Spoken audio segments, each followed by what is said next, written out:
Creatine అనే substance న్యాచురల్గానే మన body produce చేసుకోగలదు. బేసిక్గా దీనికి కావాల్సింది గ్లైసిన్ అండ్ ఆర్జినిన్. ఈ రెండు అమైనో యాసిడ్ని యూటిలైజ్ చేసుకుని మన బాడీ న్యాచురల్గానే క్రియేటిన్ని ప్రొడ్యూస్ చేసుకోగలదు. అలాగే మన ఫుడ్ నుంచి కూడా క్రియేటిన్ని తీసుకోవచ్చు. Especially red meat and sea food, ఈ రెండు ఫుడ్స్లో క్రియేటిన్ అనేది ఎక్కువగా ఉంటుంది. సో ఇలా ఫుడ్ నుంచి తీసుకున్న క్రియేటిన్, అలాగే మన బాడీ ప్రొడ్యూస్ చేసుకున్న క్రియేటిన్ మన బాడీ ప్రాపర్గా అబ్జర్వ్ చేసుకుని అది మన మజిల్స్లో స్టోర్ అవుతుంది.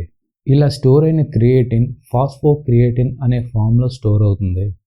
సో మీరు ఎప్పుడైనా హై ఇంటెన్స్ వర్కౌట్ చేసినప్పుడు ఈ మజిల్స్లో ఉన్న క్రియేటిన్ మన మైటోకాండ్రియా యూటిలైజ్ చేసుకుని అది ఎనర్జీ ప్రొడ్యూస్ చేస్తుంది. దాన్ని ఏటీపీ అంటారు. వన్స్ ఎనర్జీ యూటిలైజ్ అయిన తర్వాత ఈ ఏటీపీ ఏడీపీ కింద కన్వర్ట్ అవుతుంది.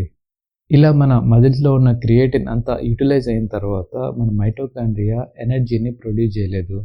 సో ఈ టైంలో మనం క్రియేటిన్ సప్లిమెంట్స్ తీసుకున్నట్లయితే ఈ ఏడీపీ నుంచి తిరిగి మళ్ళీ ఏటీపీ కింద మన మైటోకాండ్రియా కన్వర్ట్ చేస్తుంది.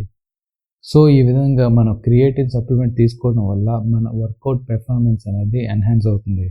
అలాగే క్రియేటిన్ వల్ల మన మజిల్ సెల్స్లో ఉన్న వాటర్ కంటెంట్ని ఇంప్రూవ్ చేస్తుంది. దీనివల్ల మజిల్ అనేది ప్రాపర్గా హైడ్రేట్ అవుతుంది. అలాగే క్రాంప్స్ కూడా చాలా వరకు తగ్గుతాయి.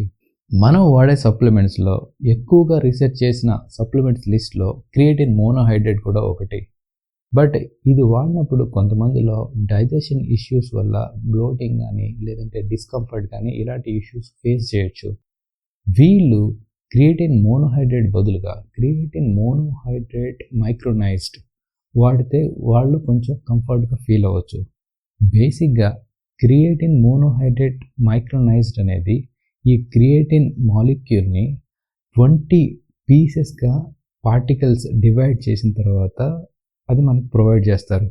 కాబట్టి క్రియేటిన్ మోనోహైడ్రేట్తో కంపేర్ చేసినప్పుడు క్రియేటిన్ మోనోహైడ్రేట్ మైక్రోనైజ్డ్ అనేది త్వరగా మనకి సాల్యుబుల్ అవుతుంది అండ్ అబ్జర్ప్షన్ కూడా త్వరగా ఉంటుంది. దీనివల్ల డిస్కంఫర్ట్ అనేది కొంతవరకు అవాయిడ్ చేయొచ్చు. అలాగే క్రియేటిన్ హైడ్రోక్లోరైడ్, ఇది కూడా బెటర్ వాటర్ సాల్యుబుల్ ఉంటుంది. కాకపోతే కంపేర్డ్ టు క్రియేటిన్ మోనోహైడ్రేట్ ఈ క్రియేటిన్ హైడ్రోక్లోరైడ్ అనేది అంత ఎక్కువగా రీసెర్చ్ చేయలేదు. యాక్చువల్గా క్రియేటిన్ మోనోహైడ్రేట్తో కంపేర్ చేసినప్పుడు creatine monohydrate micronised and creatine hydrochloride ఈ రెండు సప్లిమెంట్స్ కూడా కొంచెం ఎక్స్పెన్సివ్గానే ఉంటాయి. ఇంకా డోసేజ్ విషయానికి వస్తే ఇందులో 2 ఫేజెస్ ఉంటాయి. ఒకటి loading phase, 2 maintenance phase.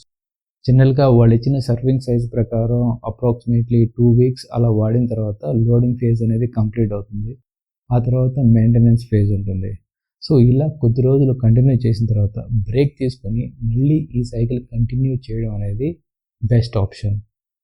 That's it guys. ఈ వీడియో మీకు ఇన్ఫర్మేటివ్గా ఉంటుందని అనుకుంటున్నాను. If you like the video,